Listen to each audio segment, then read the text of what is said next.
Alrighty, welcome back to Spiritual Bong Water. I'm your host, your cosmic guide through the fog. Today we're hitting a milestone, episode 11. In numerology, that's a master number. It's about intuition, insight, and awakening. But if you can't wake up if you're still sleeping through your life, treating people you love like emotional punching bags. We're going to dive deep today into the neurobiology of accountability. We're talking about why our bad vibes are actually a biological assault on your chosen family. This isn't just a pep talk. It's a manual for your molecular survival. Grab your peace, ground your feet, and let's talk about why hurting people is a cycle that we are breaking today. So, the galactic architecture of the brain, y'all. Let's look at this cosmic meat suit you're wearing. Your brain is a universe. And right now, some of you have a black hole where your accountability should be. The amygdala hijack and the lizard king. Deep in your temporal lobes sits the amygdala. This is the primal alarm system when you've had trauma. This little almond-shaped jerk is on high alert 24/7. It's screaming threat at your partner for leaving a dish in the sink. Now your prefrontal cortex, the CEO of the cosmos, your PFC, well, that's where your humanity lives. It's responsible for executive function, impulse control, social calibration. And when you lash out and say, I can't help it, I have X as your diagnosis, you are literally telling the world that your PFC has gone offline. You're letting the lizard drive the starship. Okay? And here's the science of that pass. Explanation is not an excuse. Having a hyperactive amygdala explains why you feel the urge to scream, but your PFC is what makes you a sentient being. If you aren't training your PFC to override those impulses, you aren't struggling with mental health. You're practicing emotional negligence. So, neuroplasticity is the alchemy of change. You aren't stuck this way.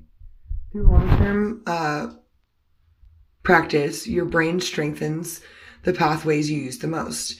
If you keep choosing rage, you're paving a 10-lane highway to be a jerk. If you choose a breath and a pause, you're building a new golden bridge to a higher version of yourself.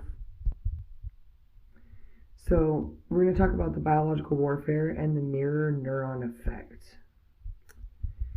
You think your mood is private, but it's not. You're a walking, talking frequency generator, and right now, you're leaking toxic waste. Mirror neurons, when you walk into a room vibrating with unaddressed rage, everyone else's brain literally copies your state. You are forcing their nervous system to enter sympathetic overdrive. You are physically stressing out the people you claim to love. You put them in a cortisol cloud. When you treat someone like a punching bag, you trigger HPA Axis response in them. Their body floods with cortisol and adrenaline. You are literally aging your friends and family. You are causing them cellular inflammation because you refuse to manage your own internal weather. We talk about hurt people hurting people. This is a transgenerational trauma. If you don't take accountability for your mental well-being, you are literally coding stress into your DNA and passing that hot potato of trauma to the next generation. This isn't just how I am. That's a legacy of destruction. Like, impact versus intent doesn't matter. The universe doesn't care about your intentions if your impact is a trail of broken spirits. In physics, every action has an equal and opposite reaction. If you hit someone with a wave of verbal abuse, you don't get to act surprised when the tide of their affection goes out. So how do we fix this wiring? How do we stop being a cosmic biohazard? We use the medicine and the mechanics. Cannabis is a great molecular buffer. Let's talk about the endocannabinoid system. It's the dimmer switch on the central nervous system. When you're redlining, a mindful hit of plant can increase anandamide, the Bliss Molecule, and slow down the firing of your neurons. It gives you that cosmic gap, the space between the trigger and the reaction. If you use that gap to breathe and choose kindness, you're using cannabis as a sacrament. If you use it to go numb so you don't have to feel the guilt of being mean, you're just a stoner with an ego problem, which that's not cute. Nobody likes that.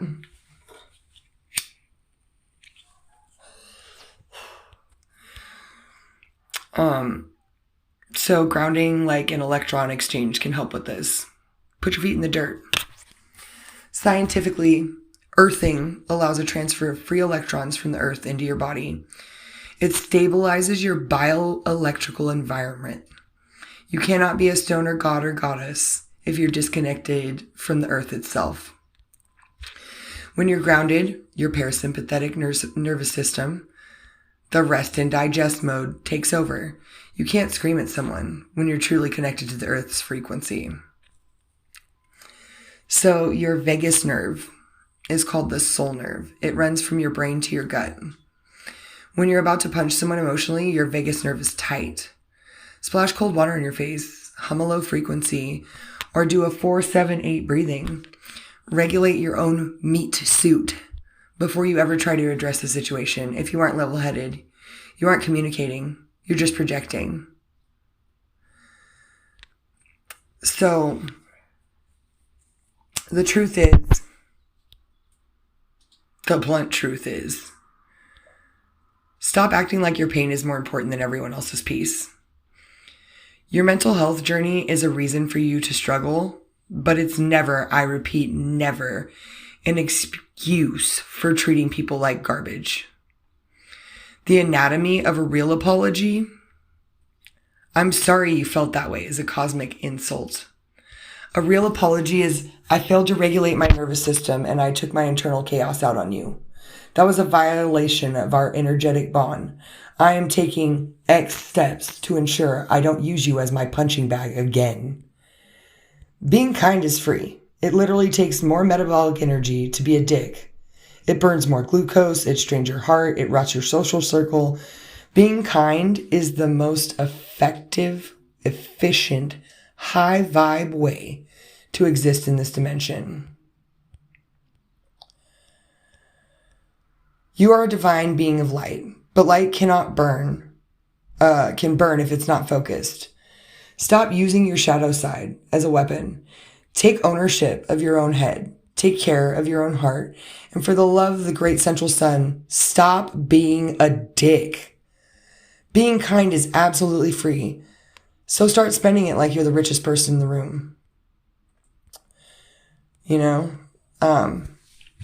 Mental health is never an excuse to treat anyone you love like shit. Period. Not your friends, not your family. Mental health does not mean that you are not accountable for your actions. So please remember that. And please, if you need help, ask for help. There's no shame in that. Go see a therapist. Go see a psychiatrist. Go do whatever you need to do to get help, because there is no shame in needing help. None. And honestly, like leaking your aura all over everyone is just disgusting. And being cruel because you feel like shit and misery loves company is also disgusting. So stay cosmic, stay grounded, and I'll see you in the next dimension. Also, on today's episode, there will literally be like a little glossary of some of the terms I used today, in case you want to look into them deeper. All right, guys, it's bong water here, and, you know, clean out your soul's bong water every once in a while. Lovely talking to y'all. Can't wait for the next episode. I think we're going to try and have a guest. Who should it be?